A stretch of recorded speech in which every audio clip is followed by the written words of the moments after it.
Another refiner that we're talking about this morning is Indian Oil, and you're going to be in conversation with them in just a minute or so. What is your focus? Well, for Indian Oil Corporation, the main focus will be on when the LPG subsidy is expected to come in, because that has been the talk of the town. Apart from that, what is his view on crude oil prices is something that would be important to track, given the fact that crude oil has been quite volatile, and what crude oil prices will be will determine what the marketing margins will be for the oil marketing companies. Apart from that, how the petrochemical business has been doing is something that we need to track out for or track.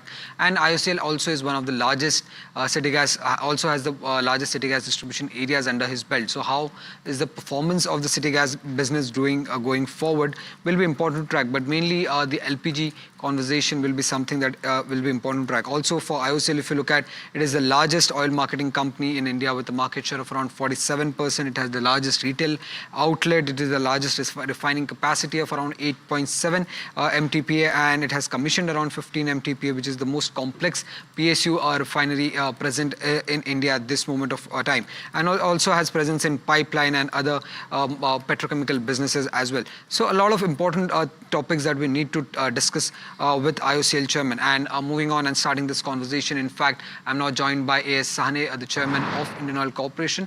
My first question to you, sir, would be: crude prices have been quite volatile of late, now seems to have stabilized around the $65 to $70 per barrel level.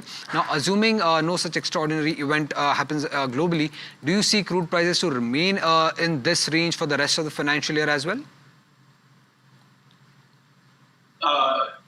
Yes, and what I expect that there is still some room for it to go downwards.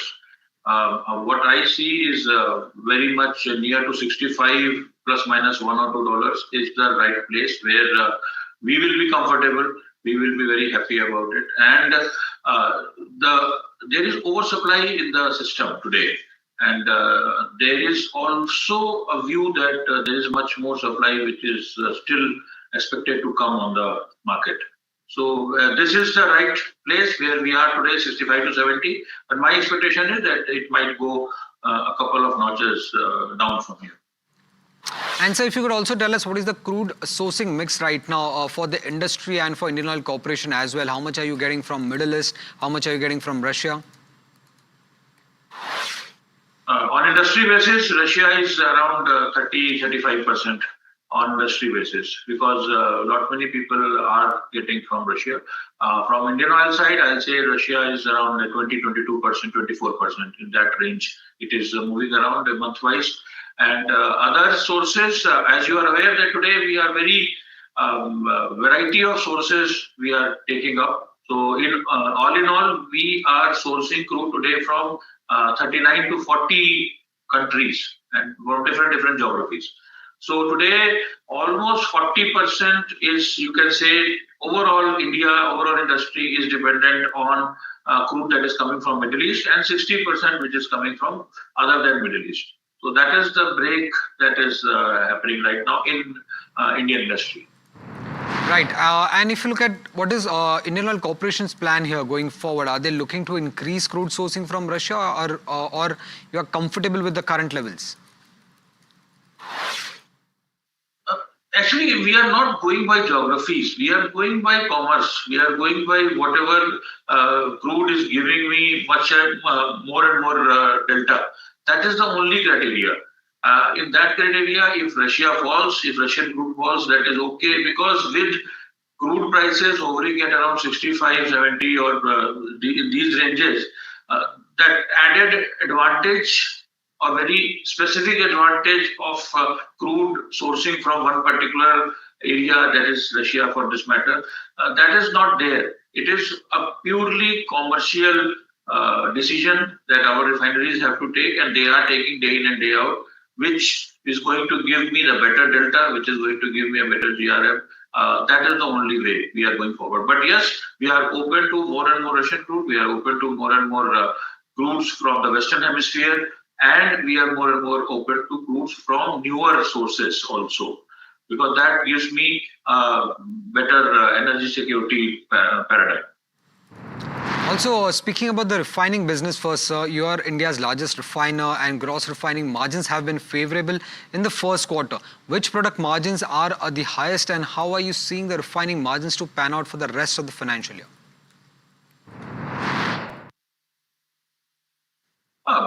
It always goes, diesel is always the most profitable commodity for all Indian refiners. एक mattress चाहिए था। Mattress?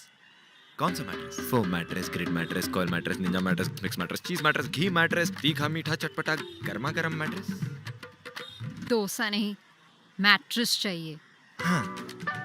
Get the best quality mattress with no confusion. Sleep it simple with Source, the pet coke, sulfur, all these products they go at levels which are lower than the crude.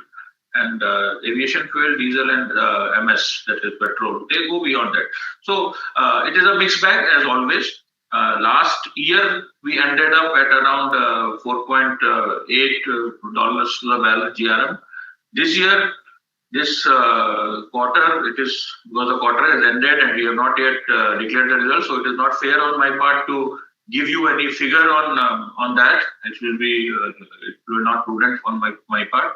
But I can give you for the next 1 year or so, we will be doing pretty much same or better as compared to the last year. That much indication I can give you that we are in a healthy state. Our refineries are working well.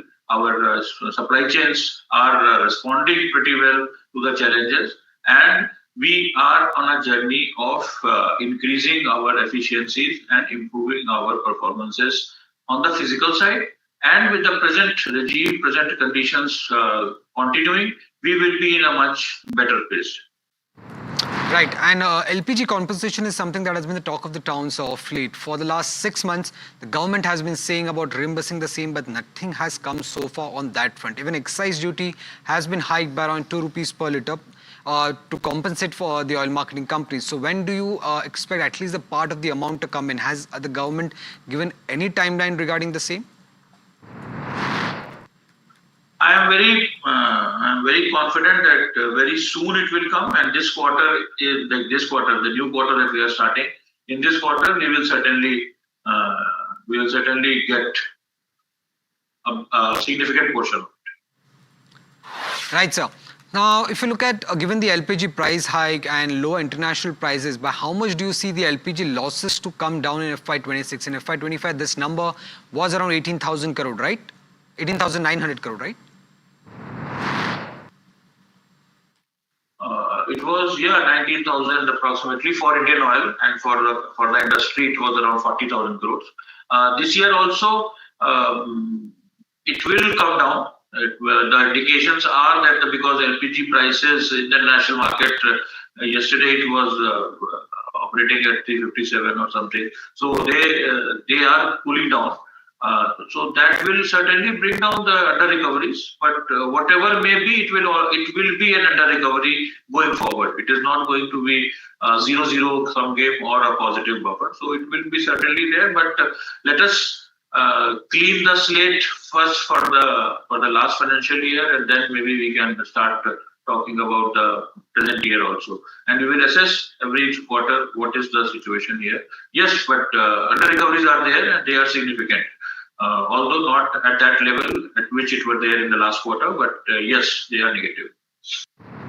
Right, sir. Now, if you look at to maintain the trade balance with US, there have been talks of increasing gas and oil purchases from US. Any discussion regarding the same that has started? Anything that you are aware about, sir?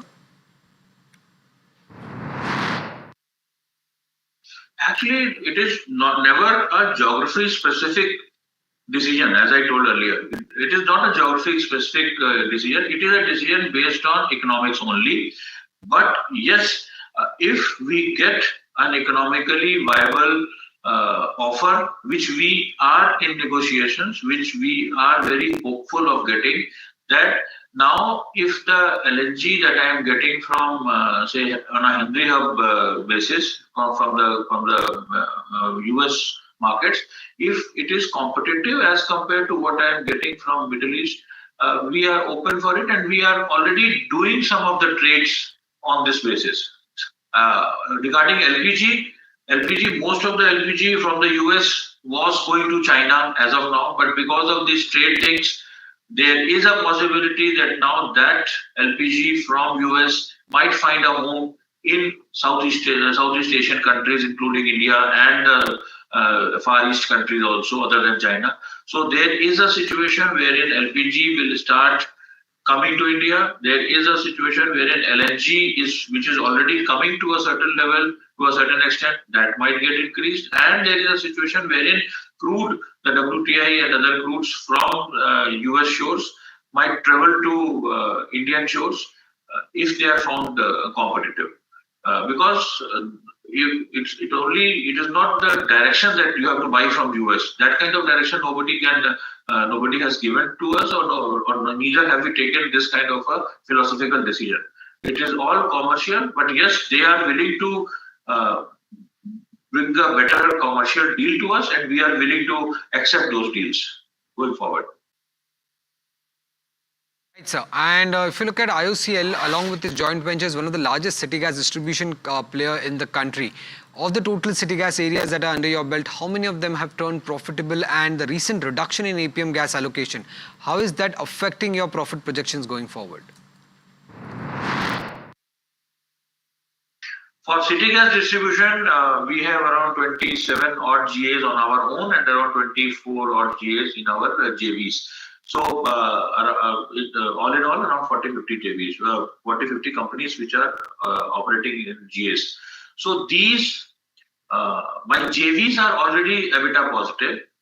There is no question about it. Then my JVs, some of them are EBITDA positive, some are not.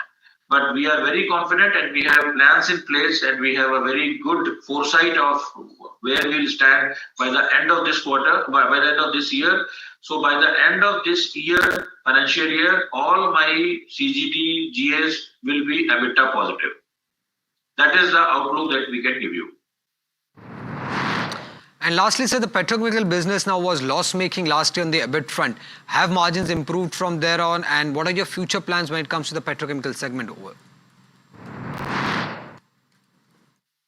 Petrochemical is going through elongated or prolonged, I'll say, dip in its sinusoidal cycle. It is going on the downward phase, but we are still holding on because we have a very distinct advantage of producing petrochemicals at very cheap rates, because most of our productions of petrochemicals are directly coming from the refinery streams, and it is fully integrated with our refinery operations. So I get the benefit of that refinery integration, and I can produce, say, polypropylene or polyethylene or PTA or paraxylene for that matter at the almost cheapest rates in industry. I'm not buying feedstock from somewhere, I'm not buying naphtha from somewhere, I'm not buying gas from somewhere. I am producing my own naphtha, my own gas from the refineries, and that is being used for our petrochemicals. So in an integrated level, I can always say that petrochemical is a go-to business for Indian Oil, and it will remain so. And going forward, we are planning to invest heavily once this, as you rightly mentioned, that these 2-3 refineries which are going under expansion, as they get completed and they start production, my next phase or my next wave of capex will go into petrochemical expansion. So when the cycle is low, that is the time when we have to start investing so that we can catch up the next big cycle. So we are going to invest heavily in our next phase in petrochemicals, and we are pretty confident, very bullish on that business. Right, sir. Thank you, sir, for joining us and explaining more about IOCL's future plan. Well, that was the management of IOCL, quite confident of getting the LPG subsidy in the second quarter of FY26. With that, let's slip into a short break and more news lined up on the other side.